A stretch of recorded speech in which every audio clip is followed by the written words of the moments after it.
Good evening, folks. Welcome back to the channel. It's a pleasure to see you. It always is. I hope you're all doing well.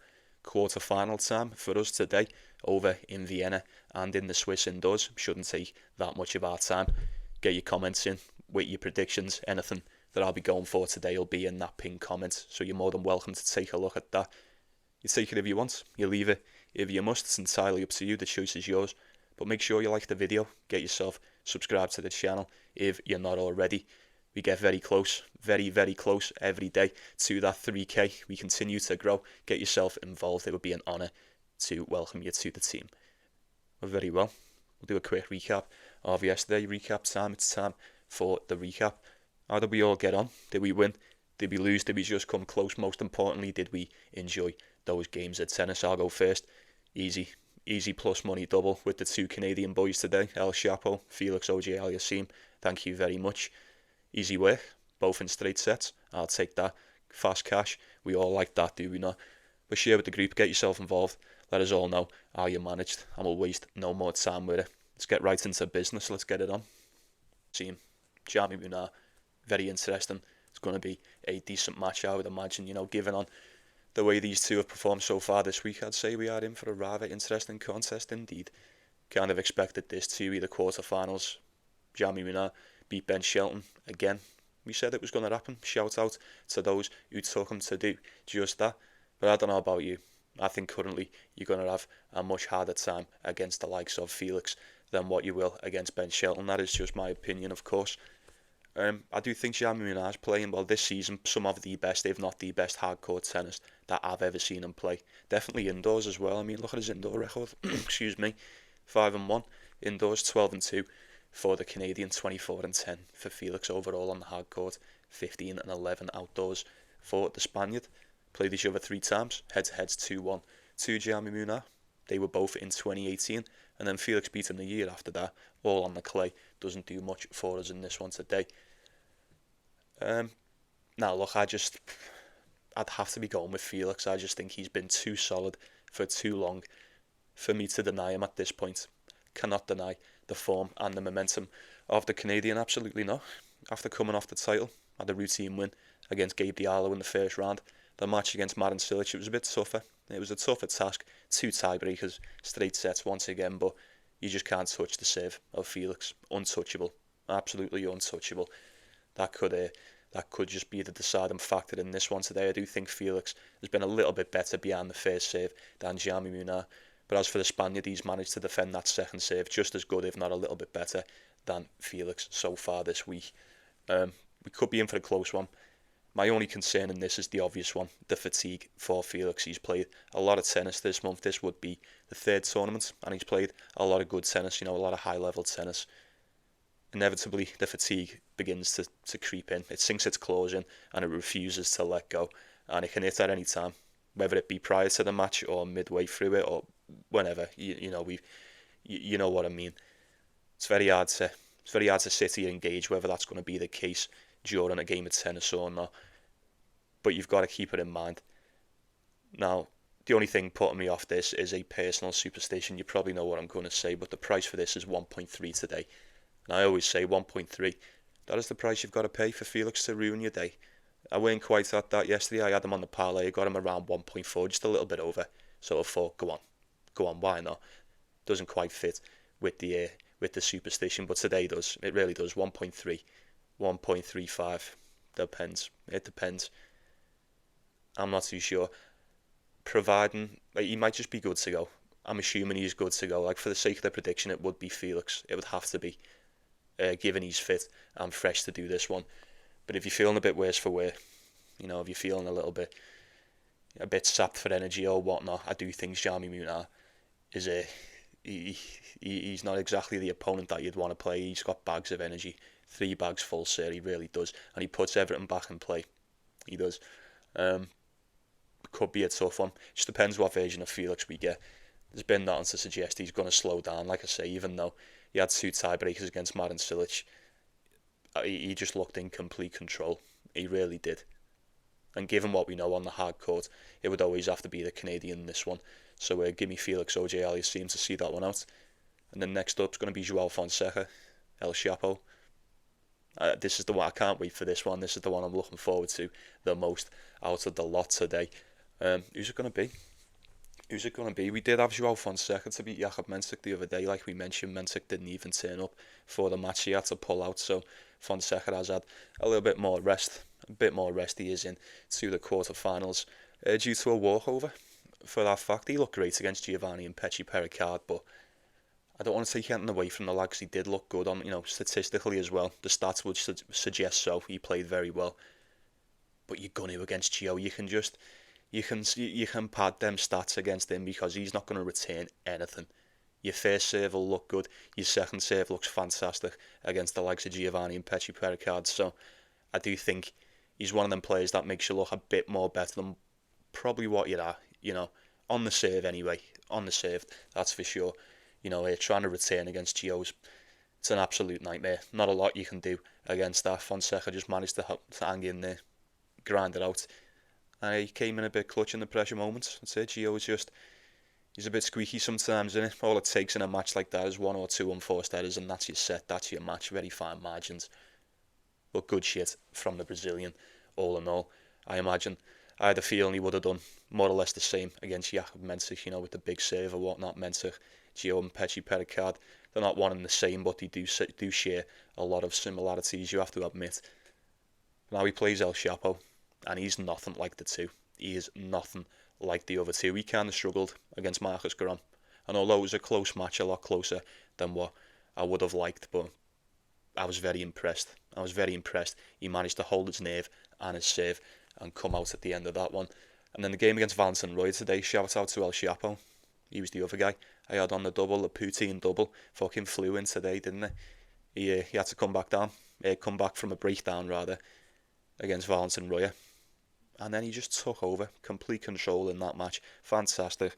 You know me, I'm a massive El Shapo fan. There's a very good reason for that. When he's doing this, when he's on form, when he's fighting, he's got everything. He has got everything and more. Plus, he's got that lefty game. He can be an absolute nightmare to deal with. I'm getting him at dog money today, folks. At just over evens. Call it 2.1.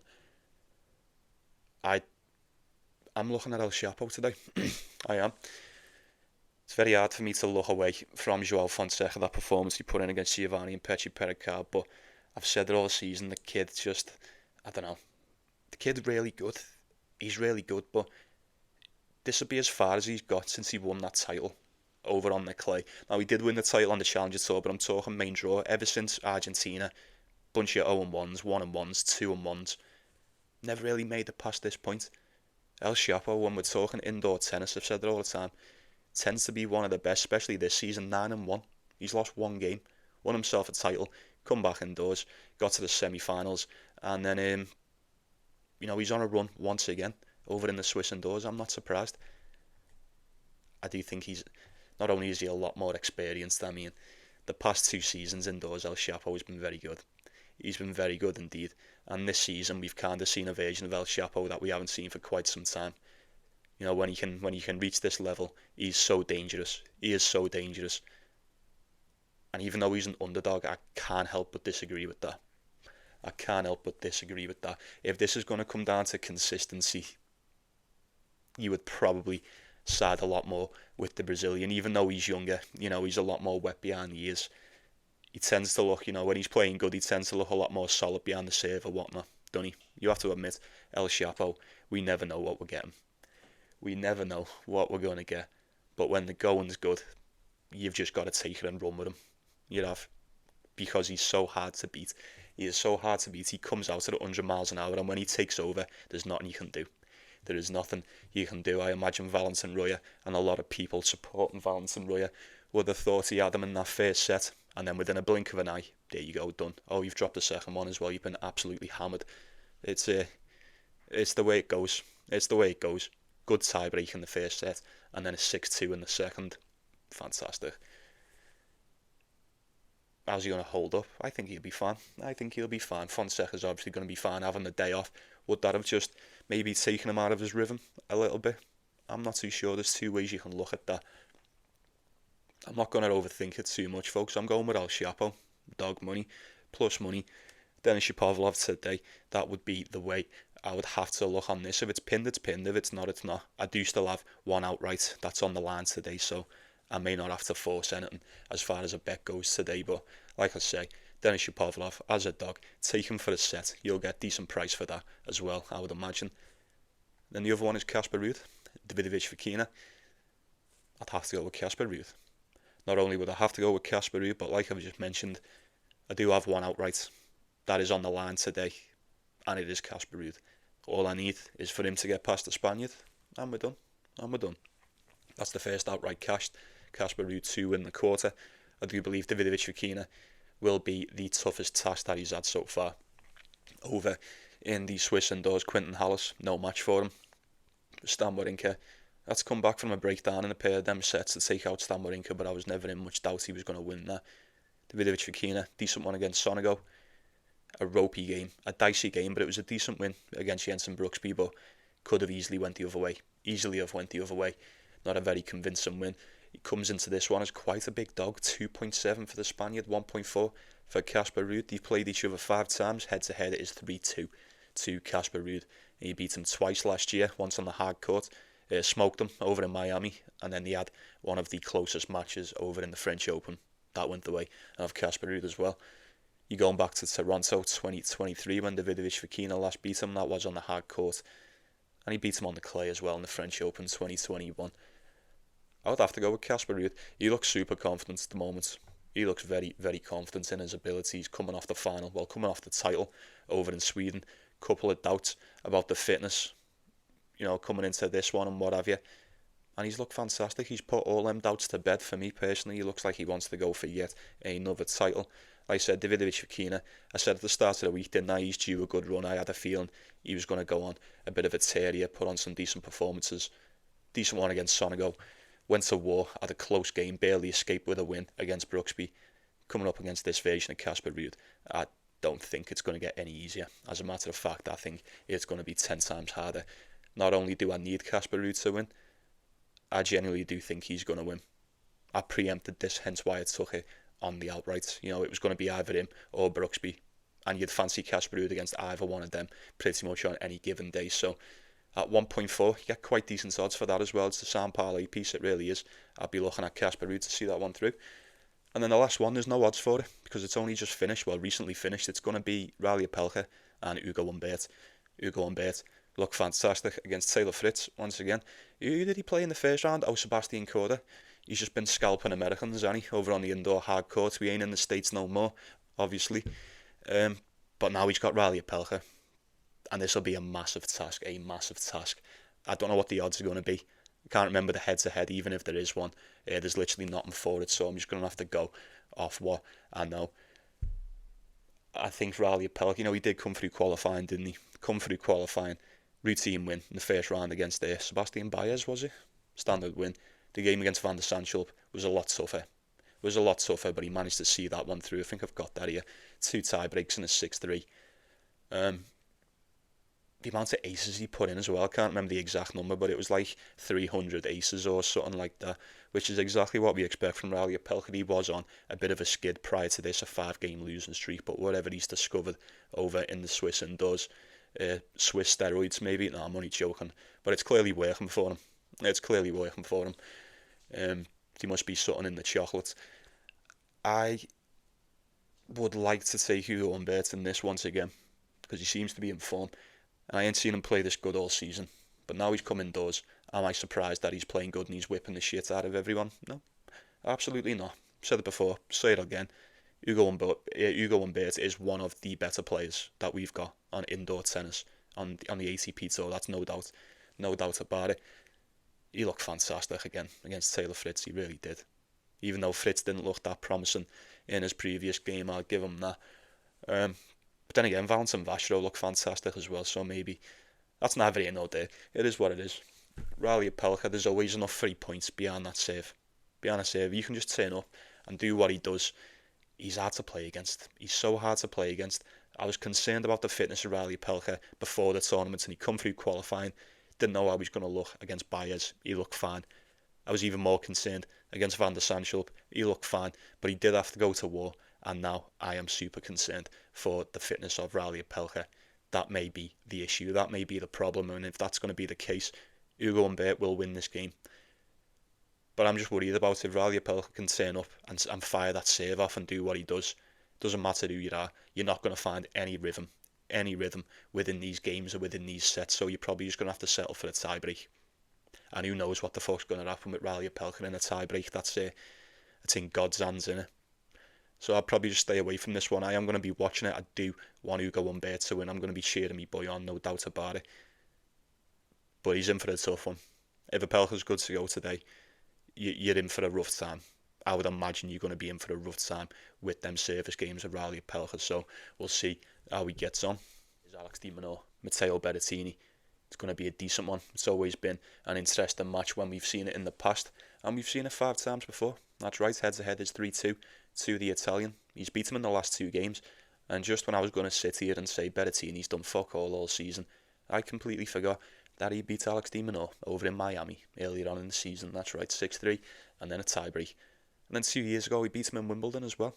You're going back to 2022, when the Demon last took out the Italian. Things may be very different today. I haven't seen Matteo Berrettini play this well. He beat Alexei Popyrin, and it went exactly how we said it was going to go. The serve, the forehand was just better, and that got him through. And then he beat Cam Norrie. He went to war with Cam Norrie. Anyone take Norrie for a set? Well done. Came out victorious at the end of that. I'm sure that took 2 tiebreakers. It did indeed, 2 tiebreakers and a 6-4 from the Italian. Fantastic. Playing against the serve and the forehand of Berrettini when it's firing is a very, very difficult task, no matter who you are. Evidently, he's more than capable of taking out the likes of Alex Di Minor. I forgot he beat him this year as well. I forgot all about that. And you're getting Alex Di Minor around 1.3 in this one, quite a big favourite. Like I said with Felix, the Demon's just been too good for too long. He does this every season. He just ticks along, cruises about. 53 wins, 19 losses. Oh my fucking God. Quality. He's had himself one hell of a season, to say the least. 29-10 on the surface, 8-1 indoors. Come on now. 3-2 for the Italian, 10-9 on the hard court. He's been struggling with fitness and whatnot, like we say. He had quite the layoff after Wimbledon. Didn't really get up to much. Won 1 game over on the Asian swing. Came over to the indoors. Beat Zverev. Got beat by Humbert in Stockholm. Now he's on a 2-game winning streak over in Vienna. Happy days. Is he back to himself? Is he 100%? Absolutely not. But it's safe to say he's most definitely on his way. We'll give him that. He is on his way. Happy days. It's good to see. But I don't think he's going to beat Alex Di Minor.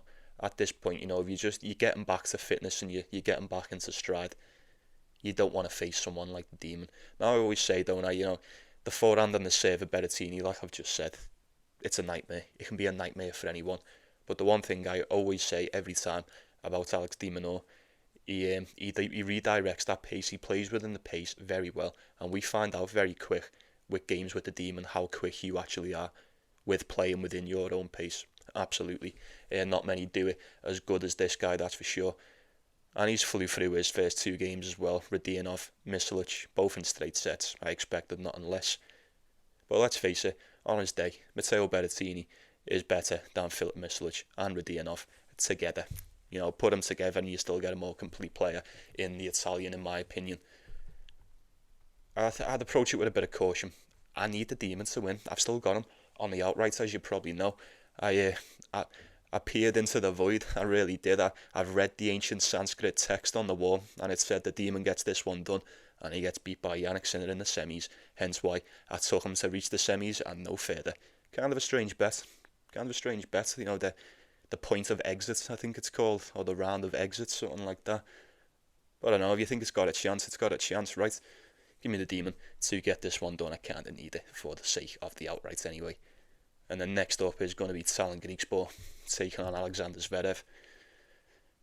Once again, we've got this again. How many times have we had this game? How many times? 10. This will be number 11. How many times do these play each other a year? It seems like we get at least 3 Griekspoor v Zverevs a season, don't we? At least 3. Played each other 3 times this year. This will be the 4th. We'll be fucking sick to death of looking at each other, these two. Zverev's beat him twice this year. Griekspoor done him in the Indian Wells. And then, for what it's worth, head-to-head is 8-2 for Alexander Zverev. First time Griekspoor beat him was the second time he played over in Rotterdam 2 years ago. That's a hell of a lot of games in the space of, 2 years? Crazy. But for the most part, Zverev does seem to have the advantage in this matchup right here. Last 2 times we're on the clay. He had to pull out last time in the French Open, Griekspoor, that is. But the last time he played on the hard court did go the way of the Dutchman. But the last time he played indoors was Paris Masters last year, and it was a straight set win for Zverev. Very tough game.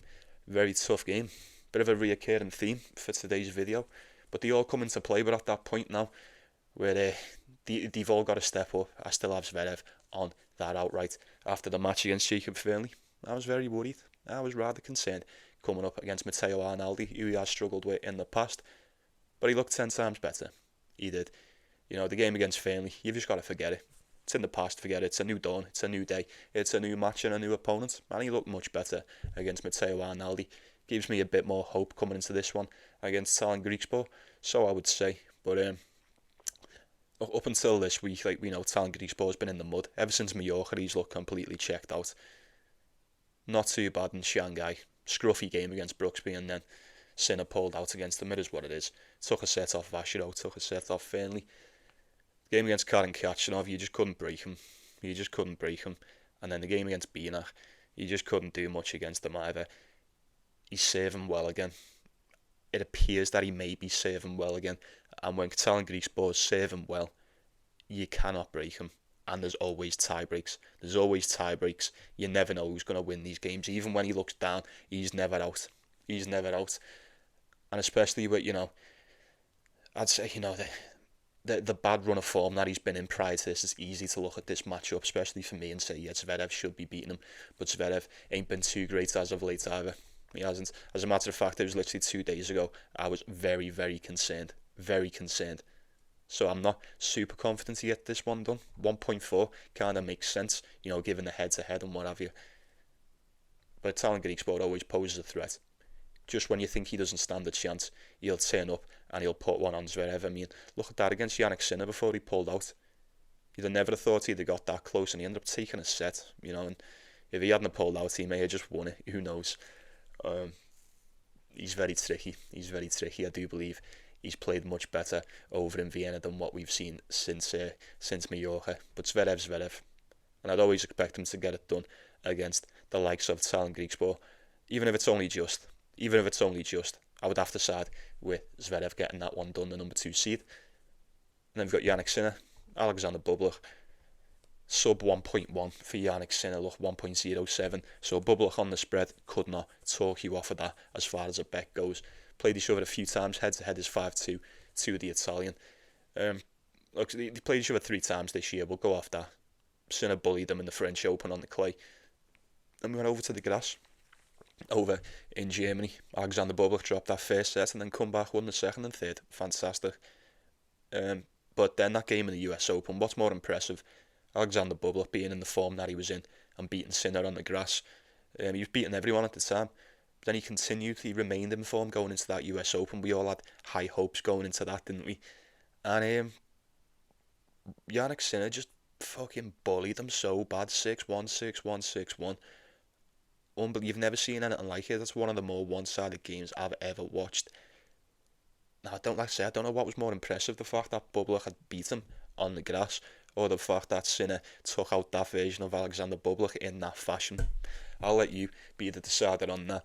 But as is always the case, I'm just going to assume Jannik Sinner is going to win this. Maybe that's the wrong attitude to have. I don't know. I mean, he just looks like, for the most part, unless he's pulling out of games, I said it the other night to someone, like, unless you're Alcaraz, who beats this guy? Unless it's Carlos Alcaraz. Let me just double check. So he's went what this year? Call it 48 wins, 6 losses this year. Okay then. So Alcaraz beat him in Rome. Alcaraz beat him in the French Open. Bublik beat him in Germany. Alcaraz beat him in Cincinnati. Alcaraz beat him in the US Open. And then he pulled out against Tallon Griekspoor. It's just fucking miles better than everyone. Whether you'd like to admit it or not, it's just a fact, innit? It's him and Carlos Alcaraz in a world of their own. It's their game. It's their tour. It's their game. No one else comes close, really. How much do we think we're going to get from Bublik today? Jannik Sinner did win this tournament last time he was here 2 years ago. Alexander Bublik didn't even make it out to the first round in 2019. Doesn't mean much this year. He's been fantastic. The form that he's managed to hit has been scary to say the least. 4-3 indoors, 5-0 for Jannik Sinner. I just can't see him losing. I can never see him losing these matches. So the question always is, how close do you think the dog can keep it? Whether they win or not, it's entirely up to them. Fantastic. Alexander Bublik is just the man to do it, as we've seen this season. Apart from Alcaraz, he's been the only one. He has been the only one. So I'm all for it happening. I'm not against it. It's just one of them, innit? It's just one of them. Look at him on the spread. Look at him on the spread. Someone's just commented. I'll read that in a minute. Bublik on the spread for the last time. And we won't think about it anymore. We'll just bite the bullet and see how he gets on with that. And then there's one more. It hasn't finished, so there's no odds. But it's going to be the winner of Lorenzo Musetti and Etcheverry. And the way this is going at the moment, I would say it's going to be the Italian. And who's he going to be playing? There's no odds or anything for it, so we can't even talk about it. So I will leave this one to you, but it's going to be Moutet. Moutet versus either Etcheverry or Musetti. It's probably going to be Musetti. Who do you think wins out of that? Please do let me know. I'd be very tempted to go with Moutet. I'd be very tempted to take Moutet on that one. Do you think he's going to be a dog? Sure, he will be, won't he? You get Moutet at dog money? I wish that match had finished. I wish it would, but I've got to go to work very, very soon. So the match is still happening right now. Don't know who's going to win. Don't know the odds or anything like that. So I do apologise, folks, for the one. But it's just going to be for tonight. Let me know when the line opens and what have you. When we know who's going to play, I'll leave that to you. Get your comments in. Musetti or Moutet. Who's it going to be?